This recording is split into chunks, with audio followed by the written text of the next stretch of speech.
AI 시대, 정보는 정말 넘쳐나는데 이상하게 진짜 통찰을 얻는 건 더 어려워진 것 같아요. 네, 맞아요.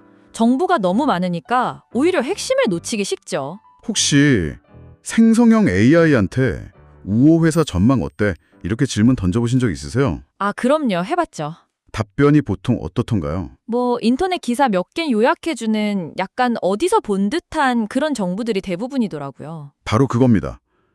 매출이 올랐다, 신제품이 나왔다, 이런 표면적인 사실은 알겠는데 그래서 뭐? 라는 질문이 남는 거죠. 그쵸. 그 이면에 어떤 힘이 작용하는지는 전혀 알 수가 없으니까요. 하지만 질문의 격을 높이면 AI가 순식간에 아주 유능한 전략 컨설턴트가 될 수 있습니다. 질문의 격이라.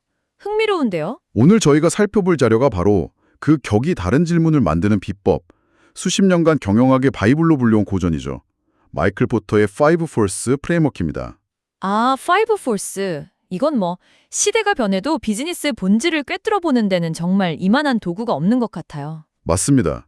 그래서 오늘은 이 강력한 프레임워크를 가지고 국내 최대 패션 플랫폼, 무신사를 한번 입체적으로 뜯어보려고 합니다. 아, 무신사를요? 재밌겠네요. 이걸 통해 우리가 실제 업무나 투자에서 어떻게 날카로운 통찰을 얻을 수 있는지 그 방법을 파헤쳐 볼 건데요. 오늘의 진짜 주인공은 무신사가 아니라 이 분석의 틀 자체라는 점, 이걸 기억해 주시면 더 재미있을 겁니다. 좋습니다. 그럼 먼저 마이클 포터의 파이브 포스가 정확히 뭔지부터 한번 짚고 넘어가 볼까요? 네, 부탁드립니다. 아주 간단하게 말하면요. 어떤 산업의 구조랑 매력도를 결정하는, 그러니까 그 안에서 기업의 수익성이 어디서 오고 어디서 깎이는지를 보는 거예요. 수익성. 네, 그걸 결정하는 5가지 경쟁 요인을 분석하는 도구. 딱 이렇게 생각하시면 됩니다. 5가지 힘? 5 Force. 네. 어떤 것들인가요? 첫째는 가장 익숙한 기존 경쟁자와의 경쟁입니다. 지금 시장에서 싸우는 상대들. 네, 얼마나 치열하게 싸우냐를 보는 거고요. 둘째는 대체제의 위협. 대체제. 네, 우리 제품을 전혀 다른 방식으로 대체할 수 있는 것들의 위협이죠. 셋째는 신규 진입자의 위협. 새로운 선수들이 들어오는 거예요. 맞습니다. 이 시장에 얼마나 쉽게 들어올 수 있냐, 이걸 따지는 거고요. 넷째는 우리한테 원료를 공급하는 공급자의 교섭력. 그리고 마지막 5번째가 우리 물건을 사주는 구매자의 교섭력입니다. 아하, 그러니까 단순히 옆 가게만 보는 게 아니네요. 그렇죠. 우리 가게에 물건들을 주는 사람, 사가는 손님, 새로 가게 차리려는 사람, 심지어 우리 가게 대신 다른 걸로 배채우려는 사람들까지 네, 전부 다 고려하는 겁니다. 생태계 전체를 조망하는 거죠. 조망한다. 그 표현이 핵심이네요. 네, 많은 기업들이 바로 옆 차선만 보다가 다른 차선에서 갑자기 끼어드는 차에 사고가 나거든요. 이 프레임워크는 모든 차선을 동시에 보게 만들어주는 비즈니스의 광각 렌즈 같은 역할을 합니다. 와우, 비즈니스의 관광 렌즈라니 정말 멋진 비유입니다. 그럼 그 렌즈를 끼고 무신사를 한번 들여다보죠. 좋습니다. 첫 번째 힘, 기존 경쟁자와의 경쟁부터 시작해볼까요? 보통 무신사 경쟁자 하면 지그재그나 에이블리 이런 비슷한 앱들을 떠올리잖아요. 네, 대부분 그렇게 생각하죠. 근데 자료에서는 분석의 범위를 훨씬 넓게 잡더라고요. 이 부분이 아주 흥미로웠습니다. 그게 바로 피상적인 분석과 구조적 분석의 첫 번째 차이점입니다. 자료는 진짜 무서운 경쟁 상대로 완전히 다른 체급의 선수들을 지목해요. 바로 백화점 3사와 쿠팡입니다. 백화점이랑 쿠팡이요? 얼핏 들으면 전혀 다른 시장 같은데요? 무슨 연결고리가 있는 건가요? 연결고리가 있습니다. 바로 무신사가 정말 공들여서 키워놓은 신진 디자이너 브랜드죠. 롯데, 현대, 신세계 같은 백화점들이 막대한 자본하고 또 전국에 깔린 오프라인 인프라를 무기로 무신사에서 막 떠오른 핫한 브랜드들한테 접근하는 거예요. 어떻게 접근하죠? 온라인에서 고생 많으셨죠? 이제 저희 백화점 1층 명당에 멋진 팝업 스토어 한번 여시죠? 이렇게 제안하는 거죠. 무신사가 발굴해서 키운 유망주를 거대 구단이 채가는 그런 그림이네요. 딱 그 그림입니다. 브랜드 입장에서는 사실 거절하기 힘든 제안이고요. 그렇겠네요. 그렇죠. 브랜드는 오프라인 진출에서 좋고 백화점은 젊은 고객을 유치해서 좋은데 무신사 입장에서는 플랫폼의 독점적인 매력, 그러니까 무신사에만 가면 요즘 제일 잘 나가는 브랜드를 다 볼 수 있다.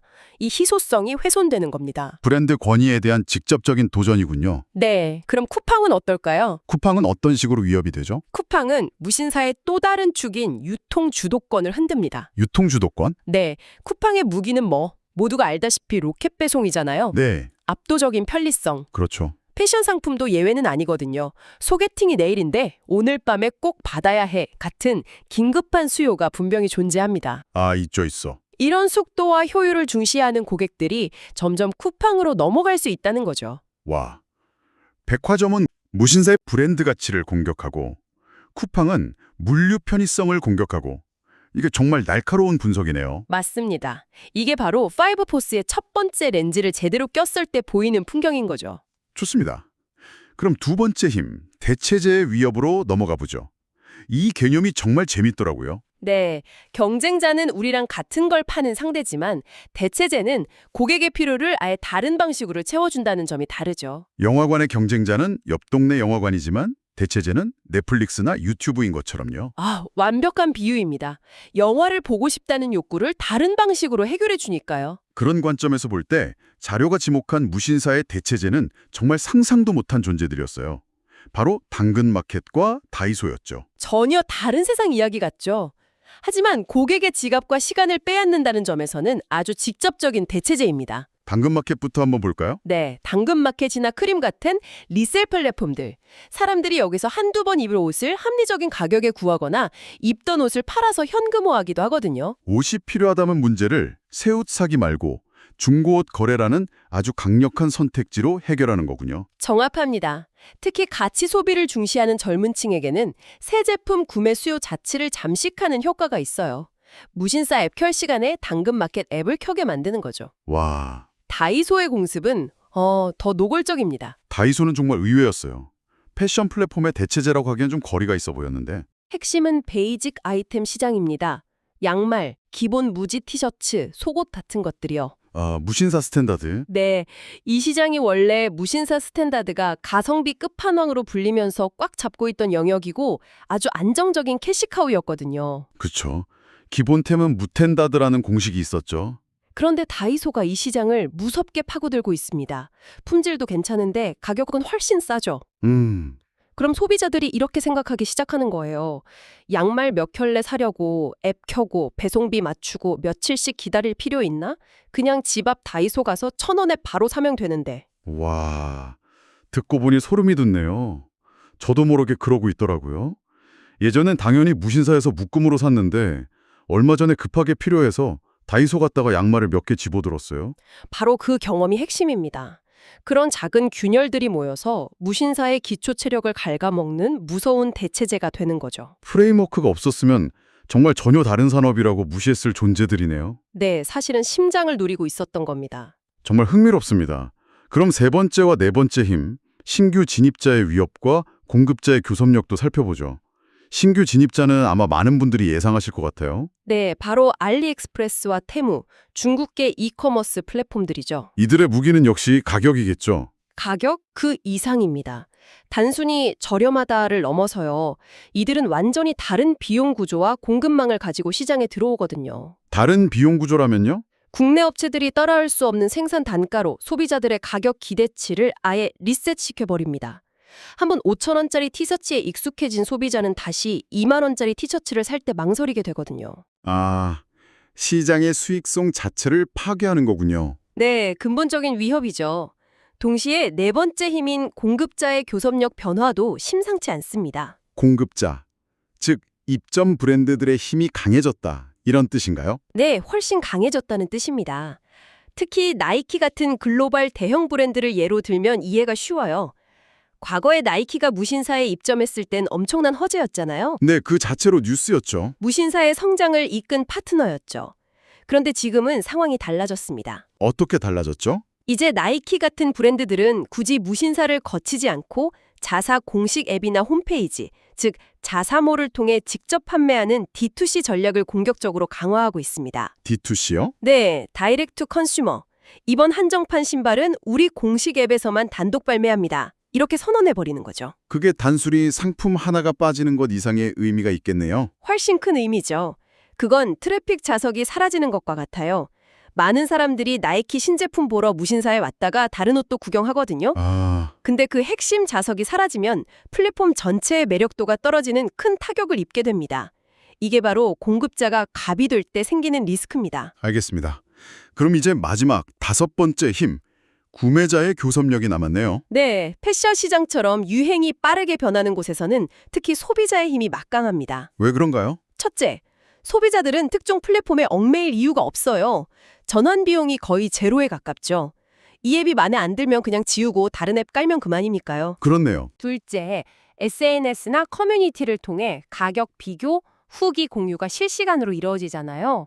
어디가 더 싼지, 어디가 더 좋은지 정보가 너무 투명하게 공개되죠. 이 앱 아니면 안 돼가 아니라 언제든 더 좋은 곳으로 떠날 준비가 되어 있다는 거군요. 맞습니다. 그래서 플랫폼들은 끊임없이 할인 쿠폰 뿌리고 단독 상품 유치하고 무료 배송 같은 혜택을 제공하면서 소비자들을 붙잡으려고 애써야 하는 겁니다. 이게 수익성을 계속 압박하는 요인이 되고요. 자, 그럼 5force를 모두 살펴봤습니다. 막강한 경쟁자, 예상치 못한 대체제, 시장의 룰을 바꾸는 신규 진입자, 언제든 떠날 수 있는 공급자, 그리고 아주 힘센 구매자까지. 와, 이렇게 보니까 무신사의 미제가 좀 암울하게 느껴지기도 하는데요. 만약 분석이 여기서 그친다면 그럴 수 있죠. 하지만 이 프레임워크의 진짜 가치는 위협을 인지하는 데서 그치지 않고 그 위협에 맞설 전략을 세우는 데 있거든요. 아, 위협을 아는 것이 전략의 시작이다. 바로 그거죠. 자료를 보면 무신사의 최근 행보가 이 파이브 포스의 압박에 얼마나 정교하게 대응하고 있는지가 명확하게 보입니다. 아, 무신사의 전략들을 이 5force로 역해석해 볼 수 있다 이 말씀이시군요. 그렇습니다. 예를 들어 무신사가 왜 그렇게 오프라인 매장을 열심히 늘릴까요? 글쎄요, 사업 확장 아닌가요? 단순히 매장을 하나 더 여는 게 아닙니다. 이건 다목적 방어 전략이에요. 첫째, 오프라인 공간은 소비자에게 온라인이 줄 수 없는 경험을 제공하거든요. 경험이요? 네, 옷을 직접 만져보고 입어보고 브랜드의 분위기를 느끼는 거죠. 이 경험이 어떤 방어막이 되냐면요. 어떤 방어막이죠? 다이소 같은 저가 대체제와는 완전히 차별화되는 브랜드 가치를 구축하는 방패 역할을 합니다. 다이소 티셔츠와 무신사 매장에서 경험한 브랜드의 티셔츠는 소비자에게 전혀 다른 가치로 다가가게 되죠. 아하. 동시에 이런 특별한 경험은 구매자의 교섭력을 낮추는 효과도 있어요. 가격만 보고 떠나는 고객을 브랜드의 팬으로 만드는 거니까요. 와, 오프라인 매장 확대라는 하나의 전략이 대체제 위협도 막고 구매자 교섭력도 낮추는 다목적 가드였군요. 하나 더 있습니다. 글로벌 시장 진출이나 자체 물류 시스템 고도화. 이건 어떤 힘에 대한 대응일까요? 이건 돈이랑 시간이 많이 드는 일이니까. 그렇죠. 알리나 테무 같은 신규 진입자들이 가격만으로는 쉽게 흉내낼 수 없는 강력한 진입 장벽, 즉 해자를 파는 과정인 겁니다. 들어보니 무신사의 모든 움직임이 그냥 사업 확장이 아니라 5force의 각 요인에서 발생하는 리스크를 아주 치밀하게 방어하기 위한 계산된 결과처럼 보이네요. 바로 그 지점입니다. 전략적 움직임의 왜를 파악하게 해주는 것. 이게 프레임워크를 활용한 분석의 가장 큰 힘이죠. 정말 그렇네요. 자, 그럼 이 모든 논의를 청취자 여러분이 바로 써먹을 수 있는 실전 가이드로 정리해 보겠습니다. 네, 좋습니다. 다시 한번 질문의 구조를 강조하고 싶은데요. 생성형 AI를 단순 검색 도구가 아니라 진짜 사고 파트너로 만드는 비결이죠. 비포 질문은 아마 이럴 겁니다. 무신사 전망 어때? 아주 간단하고 모호하죠. 네, 그럼 AI는 최근 매출이 성장세이며 1위 유지를 위해 노력하고 있습니다. 같은? 영혼 없는 답변을 내놓겠죠. 그렇죠. 하지만 오늘 우리가 함께 파헤쳐본 애프터 질문은 완전히 다릅니다. 자료에서 제시한 질문을 그대로 인용해 볼게요. 네. 무신사를 마이클 포터의 5force 프레임워크로 분석해줘. 특히 기존 경쟁자 범위에 백화점과 쿠팡을 포함하고 대체제로서 당근마켓과 다이소의 위협을 구체적으로 다뤄줘. 그리고 구매자와 공급자의 교섭력이 수익성에 미치는 영향까지 분석해줘. 와, 차이가 확 느껴지시죠? 네. 분석의 틀, 즉 파이브 포스를 명시하고 분석해야 할 구체적인 대상과 관점까지 지정해줬잖아요. 이건 AI에게 생각의 내비게이션 경로를 찍어주는 것과 같습니다. 길을 알려주면 AI는 훨씬 빠르고 정확하게 깊이 있는 목적지에 도달할 수 있다. 바로 그겁니다. 이렇게 구체적인 프레임워크를 활용해서 질문하는 습관이야말로 정보의 홍수 속에서 길을 잃지 않고 통찰에 도달하는 가장 확실한 방법입니다. 오늘 저희는 마이클 포터의 5포스라는 아주 강력한 분석의 틀을 통해서 기업을 둘러싼 복잡한 경쟁 환경을 얼마나 입체적으로 볼 수 있는지 함께 살펴봤습니다. 네, 핵심은 눈에 보이는 경쟁자뿐만 아니라 산업의 경계를 넘나드는 대체제, 신규 진입자, 그리고 공급자와 구매자의 힘까지 종합적으로 고려하는 것이었습니다. 맞아요. 이 5가지 렌즈를 모두 껴야만 비로소 시장의 진짜 모습이 보이기 시작하는 것 같습니다. 그리고 이 프레임워크는 비단 무신사나 거대 기업에만 해당하는 이야기가 아니겠죠. 물론입니다. 지금 하고 계시는 업무, 여러분이 속해 있는 산업, 혹은 작게 투자하고 있는 회사에도 이 5가지 질문을 그대로 던져볼 수 있습니다. 분명 이전에는 보지 못했던 새로운 기회나 위협을 발견하게 되실 거예요. 맞습니다. 어떤 상황에든 적용할 수 있는 보편적인 사고의 틀이죠. 자, 그럼 마지막으로 여러분이 혼자서 더 깊이 생각해 보실 질문을 하나 던져드리면서 마무리할까 합니다. 네. 만약 오늘 살펴본 이 5포스 프레임워크를 당신의 커리어에 적용한다면 어떨까요? 네. 당신의 전문성을 위협하는 동료 경쟁자들, 당신의 일을 대체할 수 있는 새로운 기술이나 AI, 당신의 분야에 새롭게 진입하는 인재들, 그리고 당신의 몸값을 결정하는 고용주와 시장의 힘은 각각 무엇일지 한번 곰곰이 생각해 보시는 건 어떨까요? 와, 아주 흥미로운 관점이네요. 나 자신을 하나의 기업으로 보고 생존과 성장을 위한 전략을 짜보는 거죠. 네. 내가 가진 강점은 어떤 위협에 대한 방어막이 될 수 있을지, 또 어떤 역량을 키워야 새로운 진입장벽을 만들 수 있을지 고민해 볼 수 있겠네요. 네, 아마 생각보다 더 많은 통찰을 얻게 되실 겁니다. 오늘 함께한 깊이 있는 분석이 여러분의 생각에 새로운 틀을 더해드렸기를 바랍니다.